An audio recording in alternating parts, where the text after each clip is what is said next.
नमस्कार मित्रों, कैसे हैं आप सब लोग। उम्मीद है सब ठीक होंगे। संविधान सीरीज के तहत आज मूल अधिकारों की बात करेंगे। संघराज्य क्षेत्र, संविधान सभा, अनुसूचियां, प्रस्तावना, नागरिकता की हम बात कर चुके हैं। आज मूल अधिकार संविधान का सबसे इम्पोर्टेंट टॉपिक है। भाग 3, 12, अनुच्छेद 12 से 35 तक ये बहुत इंपॉर्टेंट है। इसमें अनुच्छेद 19, 21, 14, 15 ये बहुत इंपॉर्टेंट है। 32 जिसको अम्बेडकर ने संविधान की आत्मा का, हर कंपटीशन में यहाँ से कोई ना कोई क्वेश्चन जरूर आता है, इसलिए मैं इसको बहुत बारीकी से और इसकी 2 क्लास लूँगा। इसको बहुत अच्छे से समझाया जाएगा, आप इसको बहुत इत्मीनान से देखिएगा। तो चलिए शुरू करते हैं। मूल अधिकार। देखिए, मूल अधिकार को मैं पढ़ाने से पहले आपको बता देता हूँ कि मूल अधिकार होता क्या है। मानव अधिकार और मूल अधिकार में अंतर क्या है। मानव अधिकार होते हैं जो मानव होने के नाते प्रकृति हमें देती है, प्रकृति से ही हमें मिलते हैं।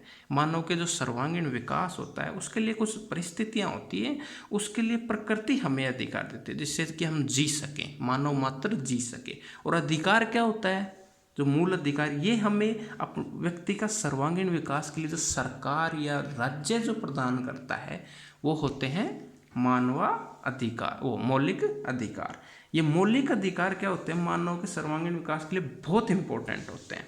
अब इसमें देश का जो संविधान है वो हमें प्रदान करता है, राज्य हमें प्रदान करता है, और मानवाधिकार कौन प्रदान करता है, प्रकृति हमें प्रदान करती है।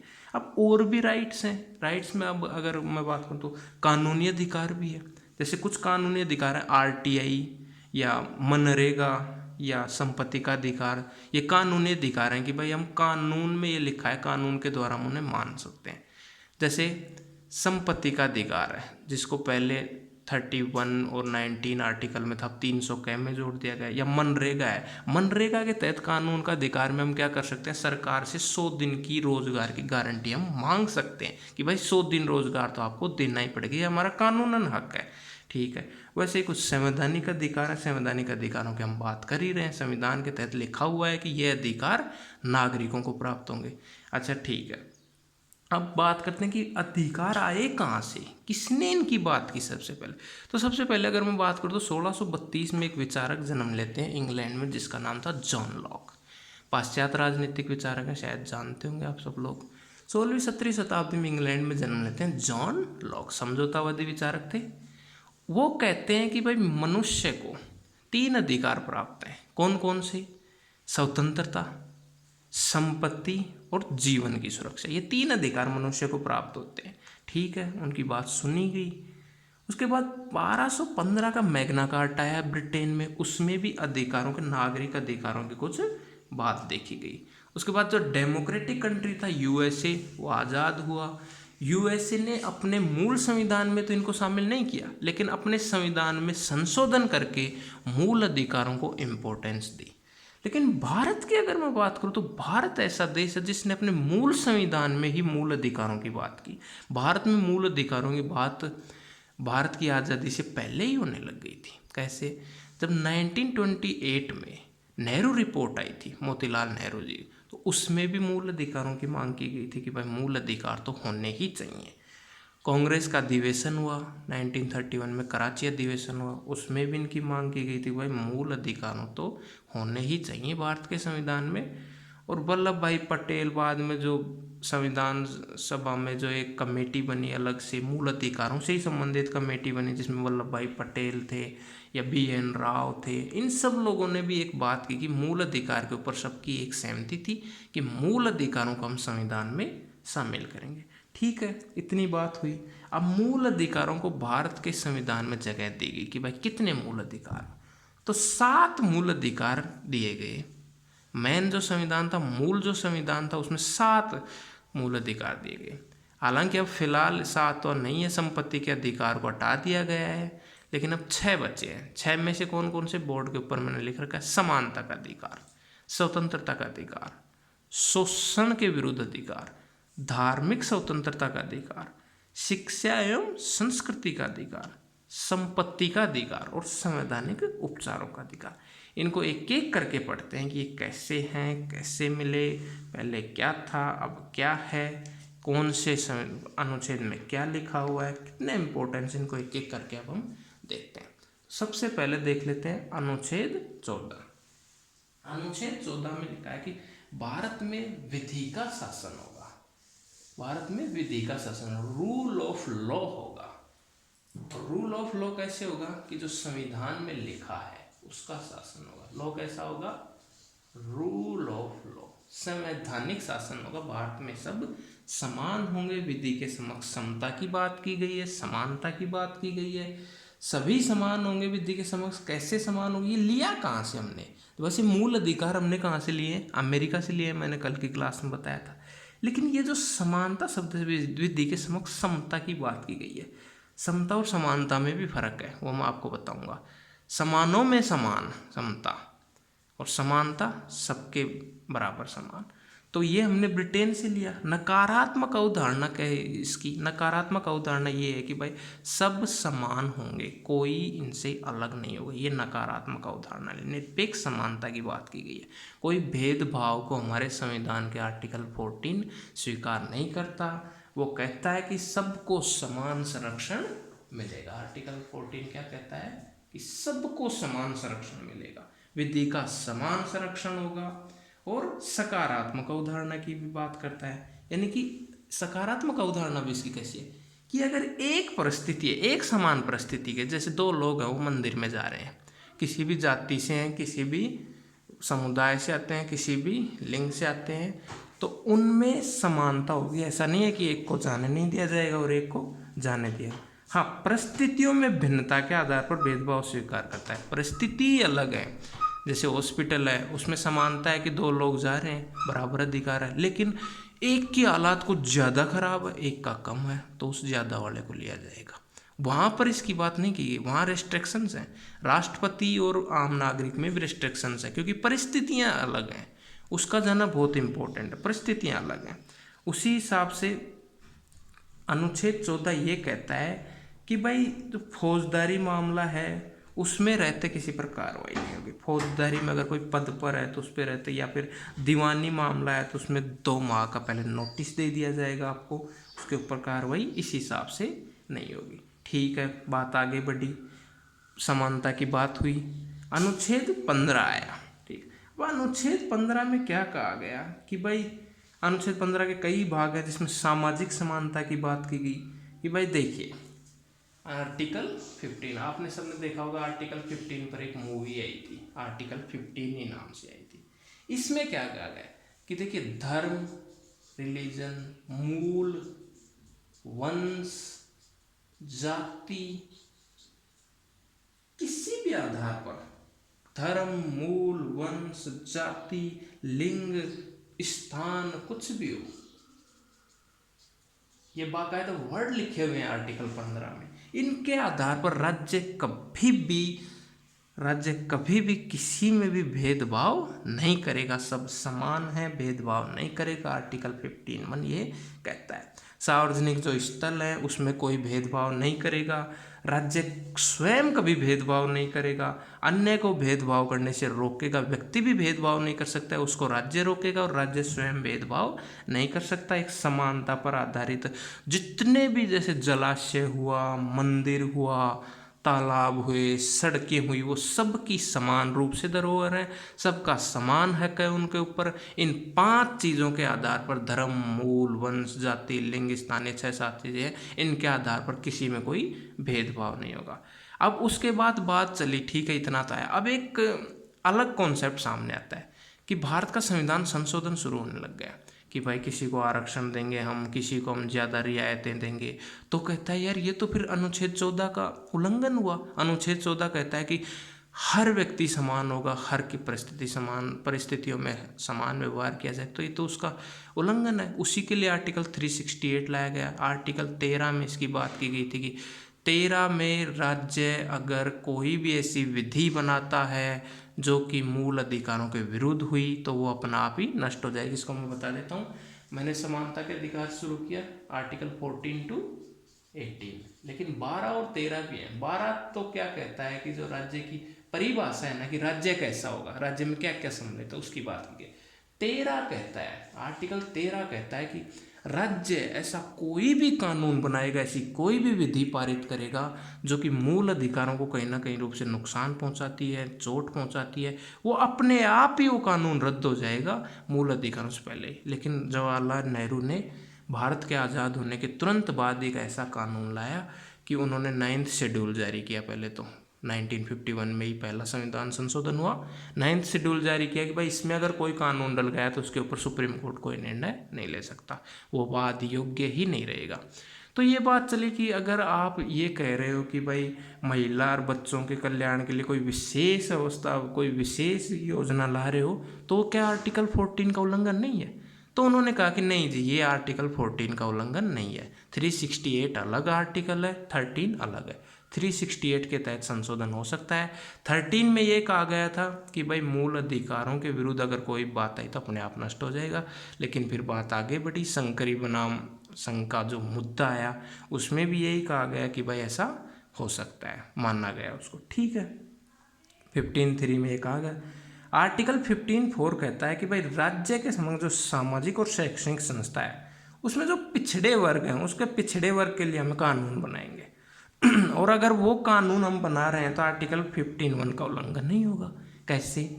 कि जैसे कोई पिछड़े लोग हैं, ओबीसी, SC, ST, इनको हम कोई नया, अगर कोई हम नई रियायत दे रहे हैं, कोई छूट दे रहे हैं, आरक्षण दे रहे हैं, कुछ अलग चीज़ कर रहे हैं, तो वो इसका उल्लंघन नहीं होगा। आपने कहा कि भाई धर्म, मूल, वंश, जाति के आधार पर कोई भेदभाव नहीं हो सकता, ठीक है, आर्टिकल 15(1) कह देता है। लेकिन वही आर्टिकल 15(4) ये कहता है कि इनको हम अलग रियायत दे देंगे। तो इसके उपलक्ष्य में क्या कहा गया है कि ये इनका उल्लंघन नहीं है, ये पिछड़े हुए हैं, इनको समान रूप से लाने के लिए इनका उल्लंघन हम नहीं कर रहे, इनका उल्लंघन वैध नहीं है। अगर कानून बनता है तो 15(1) नहीं होगा, ठीक है। 15(5) में ये कहा गया कि अगर केंद्र की जो शिक्षण संस्थाएं हैं जिसमें सामाजिक शैक्षणिक जो पिछड़े वर्ग हैं, जिसमें SC, ST, OBC आ गए, उसको भाई हम 1903 जो अमेंडमेंट हुआ था 2006 में, उसमें ये कहा गया कि भाई इनको आरक्षण देंगे। अब ये आरक्षण का मुद्दा, ये अलग मुद्दा है। आरक्षण की बात कहाँ से चली? शुरू में आरक्षण दिया गया 22.5% दिया गया पिछड़ी जातियों को, फिर अन्य पिछड़ा वर्ग को दे दिया गया 27% आरक्षण। संकरी बनाम संघ वाला जो मुद्दा आया उसमें फिर ये कहा गया कि भाई बैकलॉग की स्थिति में आरक्षण होगा, प्रोन्नति में आरक्षण होगा, यानी कि प्रमोशन में भी आरक्षण होगा। इन सब की बातों को मान लिया गया, मंडल आयोग की बातों को मान लिया गया, क्योंकि भारत कल्याणकारी देश है और भारत जैसे देश में हमेशा ये होता है कि DPSP, directive principle of state policy, यानी कि सरकार का दायित्व है कि वो नीति निर्देशक तत्वों को लागू करे और मूल अधिकार व्यक्तियों को दिए गए। ये हमेशा आपस में कॉन्ट्राडिक्शन है, हमेशा आपस में फंसते हैं। मूल अधिकार ये कहते हैं कि आप किसी को आरक्षण नहीं दे सकते, किसी को स्पेशल फैसिलिटी नहीं दे सकते, किसी के साथ कुछ अलग नहीं कर सकते, जबकि सरकार का तो ये दायित्व है ना कि यार गरीबों के लिए कुछ अलग करे, गरीबों के लिए कल्याण के लिए कोई बात करें, पिछड़ा वर्ग है उसको सबके समान लाने के लिए आरक्षण की व्यवस्था करें। तो ये दोनों हमेशा से टकराते आए हैं, दोनों बिंदु। लेकिन इसके ऊपर बहरहाल बात यही हुई कि अगर गरीबों के कल्याण के लिए या पिछड़े वर्ग के कल्याण के लिए कोई योजना बनानी पड़े, कोई नियम लाना पड़े, तो वो आर्टिकल 14, 15, 16 किसी का उल्लंघन नहीं माना जाएगा, ठीक है। यहाँ तक समझ आया होगा, उम्मीद है। आगे बात करते हैं अनुच्छेद 16। अनुच्छेद 16 अवसर की समानता की बात करता है, यानी कि नौकरियों में भी आरक्षण मिलेगा। अवसर की समानता, सबको समान अवसर होंगे भाई। अगर राज्य कोई अवसर प्रदान कर रहा है, कोई वैकेंसी प्रदान कर रहा है, तो उसमें वही बात, यही छठू बातें लागू होती हैं। धर्म, मूल, वंश, जाति, लिंग, स्थान के आधार पर कोई भेदभाव नहीं करेगा, सबको बराबर के अवसर हैं, सबको विधानमंडल, मतलब किसी विशेष पद है अगर उसके योग्यता का अगर प्रयास है तो उसमें 16(1) का उल्लंघन नहीं होगा। कैसे? जैसे राज्य कहता है कि अगर हम कोई विशेष चीज़ प्रदान कर रहे हैं, जैसे किसी को टीचर बनाना है मान लो, अब उसमें कोई ये बंदा ये आ जाए कि मैं 5th पास हूँ या मैं 6th क्लास पास हूँ, मेरे को टीचर बनाओ क्योंकि मेरे को तो मूल अधिकार है, अवसर की समानता है, तो नहीं होगा। ये रिस्ट्रिक्शन है। देखिए मैं एक वर्ड बार बार यूज करूंगा, रीजनेबल रिस्ट्रिक्शंस। रीजनेबल रिस्ट्रिक्शंस अर्थात इसके लिए जो संविधान में शब्द यूज हुआ वो है युक्ति युक्त निर्बंधन। बार बार मूल अधिकारों में ये बात सामने आएगी कि सर मूल अधिकारों में कुछ बातें दी गई हैं कि आप ऐसा कर सकते हैं, लेकिन कुछ रीजनेबल रिस्ट्रिक्शन भी है। अब जैसे इसी में मान लिया आर्टिकल 16 ये कहता है कि अवसर की सबको समानता होगी, सबको सबकी समानता होगी, सब वैकेंसी प्राप्त कर सकते हैं, सब टीचर बन सकते हैं, सब कुछ सब कर सकते हैं। लेकिन वही बात रीजनेबल रिस्ट्रिक्शंस क्या लगा दिए कि भाई देखिए किसी विशेष पद पर व्यवसाय पर विशेष योग्यता भी होनी चाहिए। जैसे किसी को टीचर बनना है तो सरकार ने कहता है कि टीचर के लिए आपके लिए मिनिमम योग्यता क्या होनी चाहिए, बीएड। अब कोई बंदा अगर आ जाए वो कहे कि मैं तो 10th पास हूँ या मैं तो अनपढ़ हूँ, मेरे को तो अवसर की समानता है, भारत का संविधान कहता है मूल अधिकार के अवसर की सबको समानता है, तो मेरे को टीचर बनाओ, तो नहीं होगा, क्योंकि इसके ऊपर रीजनेबल रिस्ट्रिक्शन क्या है, बीएड। अगर आपको कुछ और बनना है, जैसे आपको जज बनना है, तो कोई बंदा कहे कि मैं तो 8th पास हूँ या मैं अनपढ़ हूँ, मेरे को जज बना दो, ये रीजनेबल रिस्ट्रिक्शंस होगा इसके ऊपर। अगर जज बनना है तो एलएलबी करो, डॉक्टर बनना है तो एमबीबीएस करना ही पड़ेगा। ये राज्य ने रीजनेबल रिस्ट्रिक्शंस लगाए, अन्यथा तो व्यवस्था बिगड़ जाती। और जैसे कोई धार्मिक संस्था है, उनके पद पर कोई धर्म विशेष का कोई ख्याल रखा जाता है, तो बोल उसमें मनोनीत कर सकते हैं। जैसे किसी को पादरी बनाना हो, किसी को मौलवी बनाना हो, कोई पंडित होता है, तो उसके तहत आर्टिकल 16(1) का उल्लंघन नहीं माना जाएगा, उसमें आर्टिकल 16 का उल्लंघन नहीं माना जाएगा। रीजनेबल रिस्ट्रिक्शंस ये बात कहता है कि विशेष योग्यता अगर निर्धारित करती है सरकार, तो उस विशेष योग्यता को प्राप्त करना ही होगा, उसके तहत हम अवसर की समानता की बात नहीं कर सकते। आर्टिकल 16(4) आर्टिकल 16(4) में एक बात आई सामने कि भाई देखिए सामाजिक और शैक्षणिक रूप से जो पिछड़े वर्ग हैं, जैसे ओबीसी, एससी, एसटी है, ठीक है, और बैकलॉग की व्यवस्था भी कर दी, इन सब के आरक्षण की बात कर दी गई। 22.5% आरक्षण दिया एससी एसटी को, ओबीसी को आरक्षण दे दिया 27%, बैकलॉग की स्थिति में भी आपको आरक्षण मिलेगा। मंडल आयोग कहता है कि आपको प्रोन्नति में भी आरक्षण मिलेगा। यही बात सामने किस में आई थी, इंदिरा साहनी बनाम भारत संघ के बाद में। इंदिरा साहनी का जो केस था उसमें ये कहा गया कि भाई पदोन्नति में भी आपको आरक्षण मिलेगा। हालांकि बाद में उसके ऊपर बहस हुई, वो बहस का विषय, उसके ऊपर हम बात नहीं करेंगे। आपको बैकलॉग की स्थिति में भी आरक्षण मिलेगा, उच्च शिक्षा संस्थानों में भी आरक्षण मिलेगा।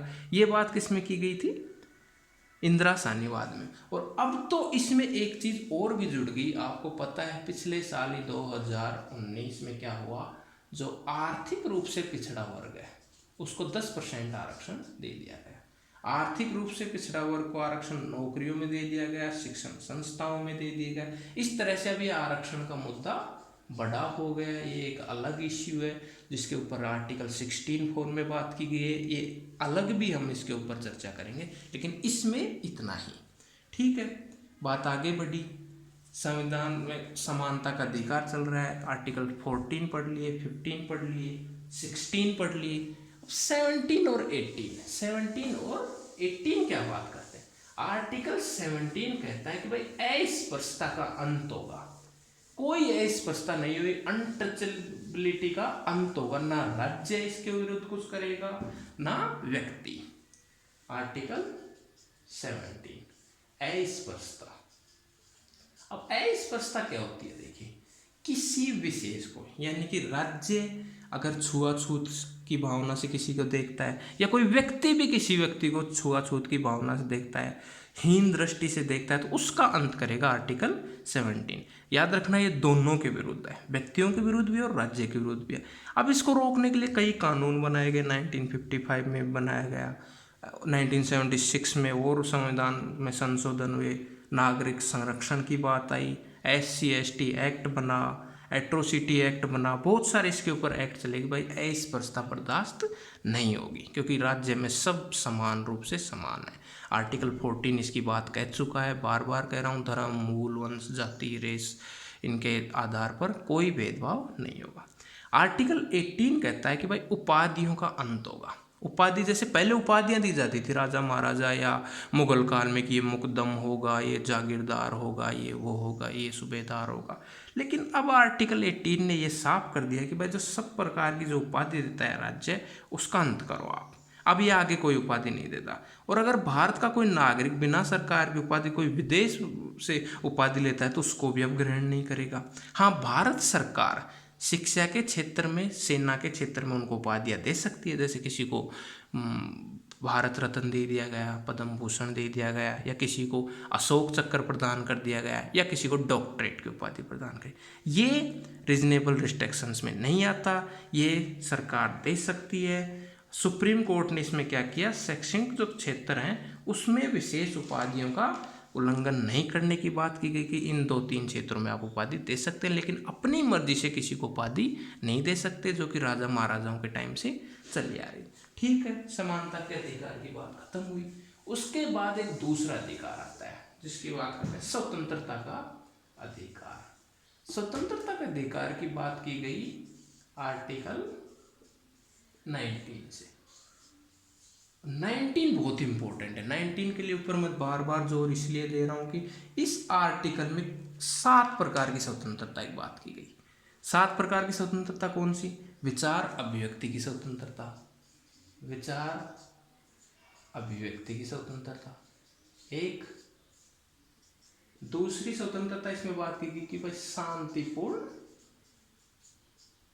सभा आप कर सकते हो, ठीक, संगठन बना सकते हो, संगठन बना सकते हो आप, भ्रमण कर सकते हो आप भारत में कहीं भी, निवास कर सकते हो आप भारत में कहीं भी, संपत्ति अर्जित कर सकते हो आप, और कहीं भी भारत में कोई व्यवसाय आप अगर करना चाहें तो व्यवसाय कर सकते हो। ये 7 प्रकार की। अब इसमें से इसको हटा दिया गया, ये 19(1)(f) में था। अब देखिए संपत्ति का अधिकार की बार बार बात आ रही है, इसको मैं क्लियर ही कर देता हूँ। इसकी बात की गई थी एक तो आर्टिकल 31 में, 31(1), और एक की बात की गई थी 19(1) की संपत्ति का अधिकार। इसको हटा दिया गया, यहाँ दोनों से हटा दिया गया। अब इसको जोड़ दिया गया आर्टिकल 300A में। अब ये कानूनी अधिकार बन गया, ना कि मूल अधिकार रह गया। अब कितनी बची? 6 बची स्वतंत्रता। पहली स्वतंत्रता कौन सी? विचार और अभिव्यक्ति की। कि देखिए भाई, भारत में हर व्यक्ति को अपने विचार रखने का अधिकार है, वो अपने विचार रख सकता है, बोल सकता है। इसमें और भी बहुत सारी बातें हैं कि प्रेस की स्वतंत्रता है, आप मतलब कुछ भी छाप सकते हो अगर वो युक्त निर्बंधन के तहत नहीं आती है। सूचना की स्वतंत्रता है, आप कुछ भी बोल सकते हो, कोई न्यूज़ चैनल पे बोल सकते हो, कहीं भी बोल सकते हो। ये अब देखिए इसमें अपवाद क्या है, बार बार बात कर रहा हूँ, रीजनेबल रेस्ट्रिक्शंस। अगर कोई अधिकार में कोई बात दे रही है सरकार या संविधान, कोई बात की हमें आज़ादी दे रहा है, तो उसके ऊपर उतने ही पाबंदियां भी लगाई गई है कि आप ठीक, आप बोल सकते हो। यदि कोई व्यक्ति है वो कुछ बोलना चाहता है तो उसको अधिकार है, देश डेमोक्रेसी है, अधिकार दे रखा है, 19 आर्टिकल के तहत बोल सकता है। लेकिन इसका मतलब ये नहीं कि वो किसी को गाली दे, या कुछ भी बोले, या जोर जोर से बोले, या किसी की प्राइवेसी में दखल दे, या सहिष्णुता के विरुद्ध बोले, धार्मिक कट्टरता के विरुद्ध बोले, ये नहीं बोल सकता। आप आराम से, विचार की अभिव्यक्ति की स्वतंत्रता है, आप आराम से युक्त निर्बंधन के तहत इजीली बोल सकते हैं, कुछ भी अपनी बात रख सकते हैं। दूसरी बात कहेगी शांतिपूर्ण सभा की। अब देखिए शांतिपूर्ण सभा का मतलब है कि यदि कोई भी व्यक्ति कोई सभा करना चाहता है, या कोई नेता है कोई, वो अपने अधिकारी से बात करके ये सभा इजीली कर सकता है। लेकिन इसमें भी अपवाद है, कानून की व्यवस्था का सहारा ले। ऐसा नहीं है कि कोई भी व्यक्ति चल पड़ा और 500 व्यक्ति लेके आ गया और सभा करके धरने पर बैठ गया। ये युक्त निर्बंधन के विरुद्ध है। युक्त निर्बंधन, रीजनेबल रिस्ट्रिक्शंस की आपको बात ध्यान रखनी पड़ेगी। आप शांतिपूर्ण सम्मेलन कीजिए, कोई प्रॉब्लम नहीं है, इसकी इजाज़त संविधान का आर्टिकल 19(2) देता है आपको। 19C क्या कहता है? 19(1) का C ये कहता है कि आप संगठन बना सकते हो, संघ बना सकते हो। ठीक है, कई लोग बनाते हैं, जैसे किसी ने दल बनाया बीजेपी, किसी ने कांग्रेस, कोई दबाव समूह बना लो आप, कोई NGO बना लो आप, कोई भी एक संगठन बना लो, कैसा भी संगठन बना लो, उसकी भी सीमाएं हैं। सीमाएं क्या? कि भाई आप क्या कर सकते हो, उसमें कोई गलत प्रकार की घटना नहीं होनी चाहिए, गलत लोग सम्मिलित नहीं होने चाहिए, चोरी डकैती नहीं होनी चाहिए। रीजनेबल रेस्ट्रिक्शंस इस पर भी बात देते हैं कि यदि कोई राजनीतिक दल जैसे आपने बनाया, तो ऐसा नहीं है कि वो कहीं भी जाके संगठन बनाए, कहीं भी रहे, कुछ भी बोले, रीजनेबल रेस्ट्रिक्शंस है उसके ऊपर। वैसे ही 19D बात करता है कि भाई हर व्यक्ति को, जो भारत का नागरिक है, हर व्यक्ति को भारत में भ्रमण करने की स्वतंत्रता है। ठीक है, कहीं भी भारत में रह सकता है, आ सकता है, जा सकता है। लेकिन इसमें एक जो रीजनेबल रिस्ट्रिक्शंस लगाया वो कुछ अलग था, वो था आर्टिकल 19(5) की मैं बाद में बात करूँगा, लेकिन उसमें है क्या वो अभी बात करते हैं। 19(5) आर्टिकल ये कहता है कि देखिए भाई, आप घूम सकते हो, कहीं भी आप घूमे, कोई प्रॉब्लम नहीं, लेकिन कुछ जनजातियां ऐसी हैं जो व्यक्तियों को देख के डरती हैं, जो बेचारे जैसे कोई जंगलों में रह रहा है। जैसे आपको पिछले दिनों की एक घटना बताता हूँ, 2-3 साल पहले ब्रिटेन के कुछ पर्यटक यहाँ घूमने आए थे भारत में। मैं पढ़ रहा था एक दिन कोई आर्टिकल कोई न्यूज़पेपर में, तो उसमें क्या हुआ कि 2-3 लोग थे, उन्होंने अंडमान निकोबार की यात्रा की, चले गए। अब अंडमान निकोबार में आप जानते हैं कि जनजातियों का क्षेत्र है, जारवे और सेंटली वहाँ की जो जनजाति हैं। अंडमान निकोबार में कौन सी जनजाति है? जारवे और सेंटली।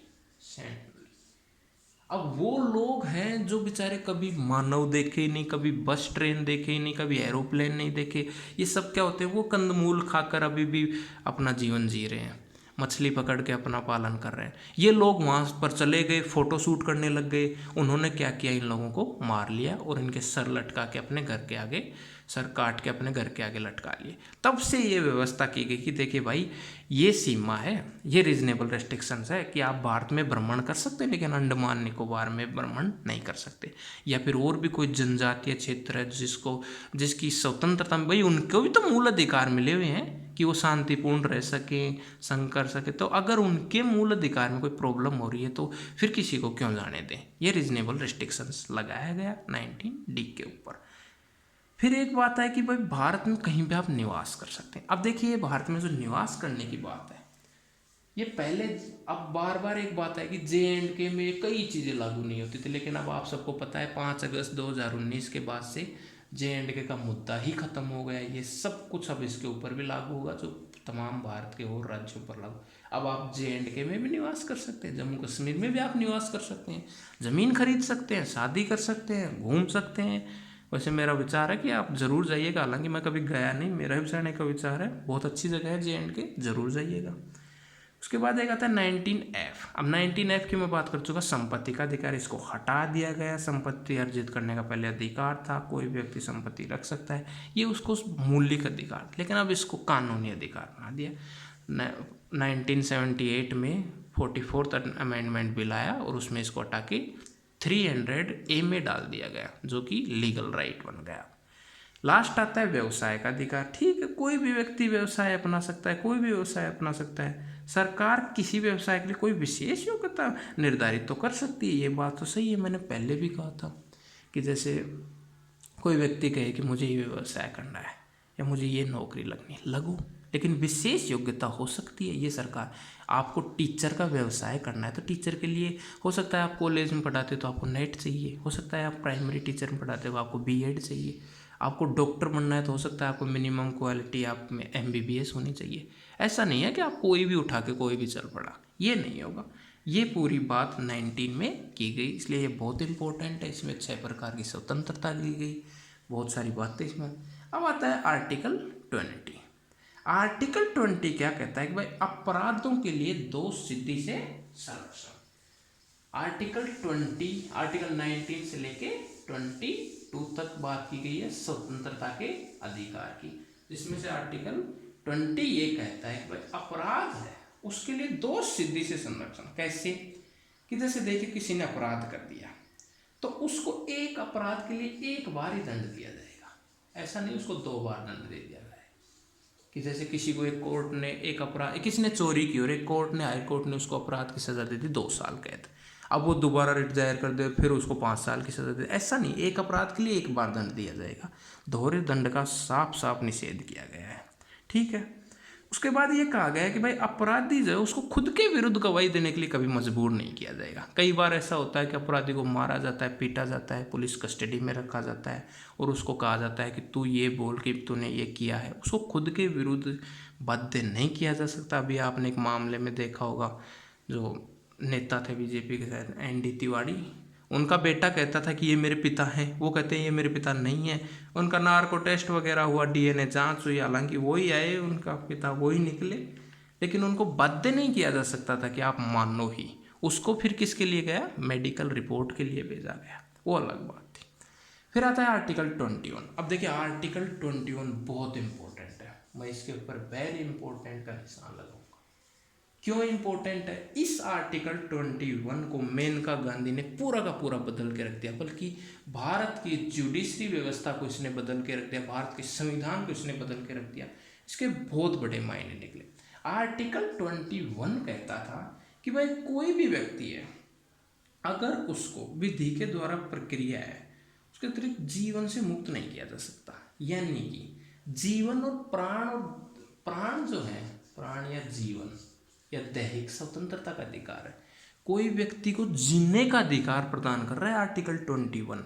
आप उसके प्राण नहीं ले सकते ऐसे ही, कोई विधि की प्रक्रिया है उसके तहत ही आप उसके प्राण ले सकते। जैसे किसी को फांसी की सजा हुई है तो ही, वरना आप किसी के नहीं ले सकते। आर्टिकल 22 ये कहता है कि भाई व्यक्ति स्वयं अपना जीवन समाप्त नहीं कर सकता। अच्छा, पहले क्या होता था आपको सबको पता होगा। जैसे जैन लोग हैं, जैन लोगों में एक पद्धति चलती थी संथारा पद्धति, जिसके तहत चंद्रगुप्त मौर्य ने प्राण त्यागे थे। संथारा पद्धति में वो क्या करते हैं कि यदि किसी को जैसे उनको निर्वाण प्राप्त करना है तो खाना पीना छोड़ देते हैं 20-21 दिन तक और अपने आप प्राण चले जाते हैं। अब उसको क्या कर दिया, कोर्ट ने बोला कि भाई ये आत्महत्या है, ये आईपीसी की धारा 309 का उल्लंघन है, ये दंडनीय अपराध है, आप ऐसा नहीं कर सकते। ठीक है, इसको कहा गया कि जो संलेखना या संथारा पद्धति या इच्छा मृत्यु है, आप इसको नहीं अपना सकते। हाँ, कुछ इसमें प्रावधान किए गए कि भाई जैसे किसी की ज़्यादा ही हालात खराब है तो उसका आप निष्क्रिय रूप से उसको हटा सकते हैं। जैसे आपने देखा होगा एक दिल्ली की एक महिला थी अरुणा रामचंद्र सागवान, उस लेडीज का रेप हुआ था, वेंटिलेटर पर थी कई दिनों तक, उनकी हालात ऐसी थी कि वो बच नहीं सकती थी। अब इसमें क्या हुआ कि दो प्रावधान, एक सकारात्मक एक नकारात्मक। जैसे सकारात्मक तो ये है कि ना कोई अपने प्राण अपनी मर्जी से त्याग सकता है, ना कोई उपवास करके त्याग सकता है, ना संलेखना पद्धति से त्याग सकता है, ना किसी को गोली मार दी जा सकती है। नकारात्मक में कुछ प्रावधान किए गए, अगर सुप्रीम कोर्ट के विशेष उपबंध हैं कि जैसे किसी का रेप हुआ या ऐसी कंडीशन है कि अब उसका बचना नामुमकिन है और वो प्राणी बहुत ज़्यादा दुख झेल रहा है, ये बहुत इंपॉर्टेंट है देखना। अगर वो दुख झेल रहा है तो उसको गोली नहीं मारेंगे, शूट नहीं करेंगे उसका सपोर्ट सिस्टम हटा देंगे। जैसे उसके सिलेंडर हटा देंगे, ऑक्सीजन हटा देंगे उसका, या उसको जो मेडिसिन है वो हटा देंगे, तो वो अपने आप ही मृत्यु को प्राप्त हो जाएगा। ये नकारात्मक रूप से इसकी व्यवस्था की गई आर्टिकल 21(2) के तहत। ऐसा कोई कोई केस में होता है। फिर आई जीवन की स्वतंत्रता की बात। अब ये आर्टिकल कहता है कि भाई सबको जीवन की स्वतंत्रता की प्राप्त। जीवन की स्वतंत्रता पहले क्या था और बाद में क्या हुआ, इसके तहत देखिए एक गोपालनवाद हुआ, उसमें ये कहा गया था कि भाई देख कानून के द्वारा जो स्थापित प्रक्रिया है, एक गोपालन का जो केस आया था उसमें कोर्ट ने यह निर्णय लिया कि जो कानून में लिखा है, कानून के तहत हम सबको जीवन की स्वतंत्रता प्राप्त है, वो जीवन उसको प्रदान करेंगे। स्थापित प्रक्रिया है ये, जो भी कानून में स्थापित प्रक्रिया है, यही चल रहा था। ठीक है, 1978 तक यही चल रहा था। फिर आई मेनका गांधी। मेनका गांधी को आप सब जानते हैं, वरुण गांधी जी की माँ है, सोनिया गांधी जी की जेठानी है। ठीक है, मेनका गांधीवाद में क्या हुआ कि क्यों भाई स्थापित प्रक्रिया ही क्यों, इसका मतलब तो ये हुआ कि जो भी उसमें लिख रखा है वैसा नो, उचित प्रक्रिया होनी चाहिए कानून की, स्थापित प्रक्रिया नहीं, उचित प्रक्रिया होनी चाहिए। जैसे, और इसको बहुत बड़ा दायरा हुआ, इसमें हजारों चीज़ें जुड़ी कि भाई जैसे किसी को जीवन जीने का अर्थ है तो बोला ऐसे ही जीवन नहीं जिएगा वो, सम्मानपूर्ण जीवन होना चाहिए उसका, सम्मानपूर्ण जीवन होना चाहिए, गरिमापूर्ण जीवन होना चाहिए। सम्मान से जिए यार, किसी को जीवन जीना है, गरिमा से जिए, डिग्निटी हो उसके अंदर, ऐसे ही थोड़ी कोई जीवन जिए। जीवन की स्वतंत्रता के अंदर बहुत सारी बातें की गई।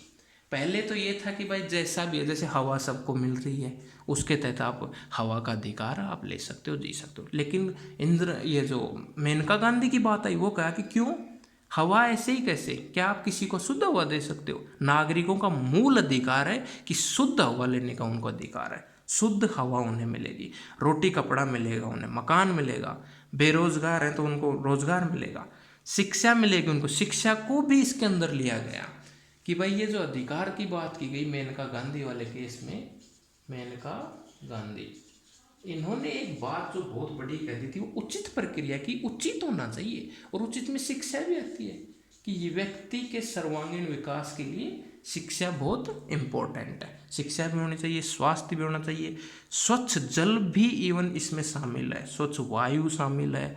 अब देखिए रीजनेबल रिस्ट्रिक्शंस तो मैं बार बार बता रहा हूँ, इनमें सब में ही लागू होते हैं। बहुत सारी इसमें बात की गई कि ठीक है सबको जीने का अधिकार है, सबको स्वच्छ वायु का अधिकार है, सबको पेयजल का अधिकार है, लेकिन यदि इसमें रीजनेबल रिस्ट्रिक्शन की बात करें तो कोई ये कहेगा अच्छा भारत का संविधान हमें ये प्रदान करता है, ठीक है तो फिर मुझे तो अमेरिका की यात्रा करनी है, वो इसमें शामिल नहीं है। ऐसे तो कुछ भी हो जाएगा, ऐसे तो व्यवस्था ही बदल जाएगी। कोई व्यक्ति कहे कि अच्छा तो मुझे तो एक बार एरोप्लेन में बैठना है, मेरा अधिकार है, जीवन की स्वतंत्रता का अधिकार, मैं तो ये करना चाहता हूँ, ऐसा नहीं होगा। या जीवन की स्वतंत्रता किसी के ऊपर बाध्य नहीं होगी, किसी को कोई चोट पहुँचाए उसके ऊपर भी रीजनेबल रिस्ट्रिक्शंस लगा रखे हैं, ऐसा नहीं होगा। लेकिन हाँ एक व्यक्ति को जीवन जीने के लिए क्या क्या चाहिए उन सब की इसमें बात की गई है, वो सब बातें इसमें लागू भी होती हैं। अब देखिए एक फैक्ट है पीटी के हिसाब से या कोई भी एग्जाम के हिसाब से, आर्टिकल 20 और 21 को, अब आर्टिकल 20 और 21 अगर आपातकाल भी देश में लग जाए तो ये दो आर्टिकल कभी खत्म नहीं होंगे, ये दो आर्टिकल हमेशा नागरिकों को मिलते रहेंगे, 20 और 21। ये सबसे बड़े आर्टिकल हैं। इस आर्टिकल को या मैं कह सकता हूँ कि भारतीय संविधान में जो अम्बेडकर साहब थे उन्होंने ये कहा था कि मैग्ना कार्टा, मैग्ना कार्टा कैसे कहते हैं, कोई अधिकार पत्र या बड़ी चीज़ होती है, उसको आर्टिकल 21 को उन्होंने मैग्ना कार्टा कहा है। इस आर्टिकल 21 को क्या कहा है, मैग्ना कार्टा। किसने कहा है, डॉक्टर अम्बेडकर ने। ये पीटी के हिसाब से बहुत इंपॉर्टेंट फैक्ट दे दिया। उसके बाद क्या हुआ, इस आर्टिकल में और बहुत सारे संशोधन हुए कि इसके अंदर बहुत सारी चीज़ें शामिल हुई। 86वां जो अमेंडमेंट हुआ, 86वां संविधान संशोधन हुआ। 86वां संविधान संशोधन कब हुआ, 2002 में।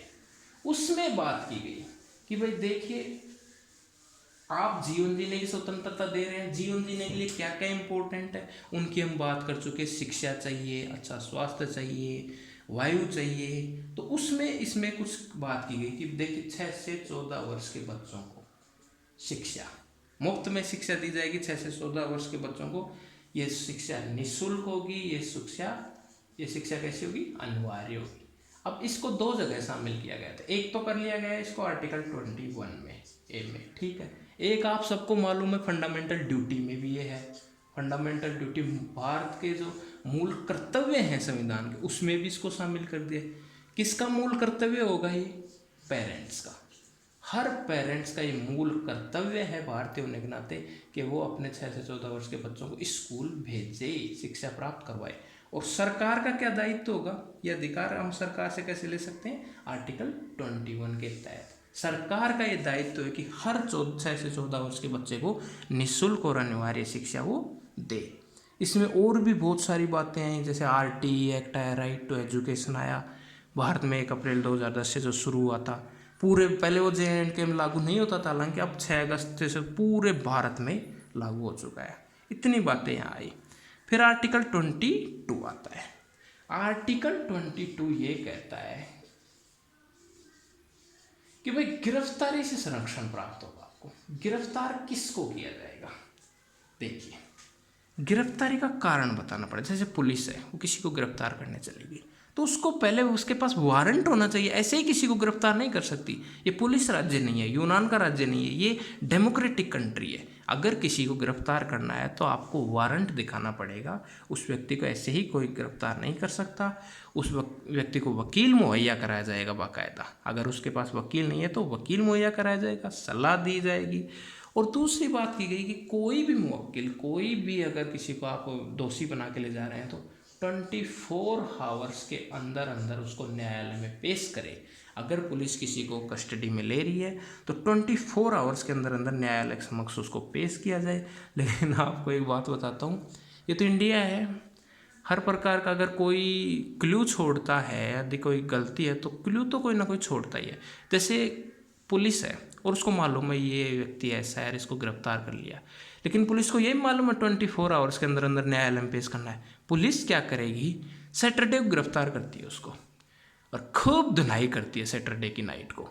संडे की छुट्टी है, संडे को आप पेश कर नहीं सकते, और संडे को खूब धुलाई करती है, और फिर उसके बयान जो भी उनको अपने अनुसार करवाने होते हैं उनके बयान बदल लो चाहे कुछ भी, और मंडे को पेश कर देंगे। अच्छा, इसमें ये शामिल नहीं है कि आपने संडे को क्यों रखा है तो 48 घंटे हो गए, नहीं, छुट्टी शामिल नहीं है उसके अंदर, आने जाने का टाइम शामिल नहीं है। जैसे किसी को छत्तीसगढ़ से गिरफ्तार किया और वो राजस्थान के जोधपुर कोर्ट में उसकी पेशी है, तो अब ये नहीं कहेंगे कि 24 घंटे के अंदर है, 24 घंटे तो भैया उसको लाने में ही लग जाएंगे। इसका मतलब है जब आप उसको गिरफ्तार करके कस्टडी में लाए, वहाँ से लेके और कोर्ट खुलने के 24 घंटे के अंदर अंदर आपको उसको उपलब्ध कराना होगा। आने जाने का, रास्ते का इसमें टाइम सम्मिलित नहीं है, ना इसमें छुट्टी सम्मिलित है, तो इसका भरपूर फायदा हमारी पुलिस इजीली उठा लेती है। देखिए, इसमें निवारक निरोध अधिनियम की बात की गई थी। टाडा, पोटा, राजकोका या उपकोका, मतलब हर स्टेट का अलग अलग है। यूपी कोका, राजकोका, मकोका, पोटा, टाडा, इसमें अलग अलग चीज़ों की बात हम की गई है। वो इनको नहीं मिलेंगे। ऐसी बात नहीं है कि भाई हर कोई ये अधिकार मिल जाए कि इसको ये पोटा लगा देते हैं या इसको ये लगा देते हैं, वो इसमें नहीं मिलेंगे। गिरफ्तारी संरक्षण होगा, 24 घंटे में आपको न्यायालय में पेश किया जाएगा, वकील नहीं आपको वकील मुहैया कराया जाएगा। ये सब इसके अंदर बात की गई। मुझे लग रहा है वीडियो लंबा हो रहा है, तो मूल अधिकारों को 2 भागों में बांट लेते हैं। इसकी अगली चर्चा इसके अगले वाले में करेंगे। अब शोषण के विरुद्ध अधिकार, धार्मिक स्वतंत्रता का अधिकार, धर्म संस्कृति का अधिकार और संवैधानिक उपचारों का अधिकार अगले वीडियो में देखेंगे। मैं समझता हूँ आपको कुछ समझ में आया होगा। ये बहुत इम्पोर्टेंट है, फॉरवर्ड करके मत देखना, धीरे धीरे देखना। कोई क्वेरी हो तो कमेंट में आप बता देना, उसको और क्लियर कर लिया जाएगा। Thank you.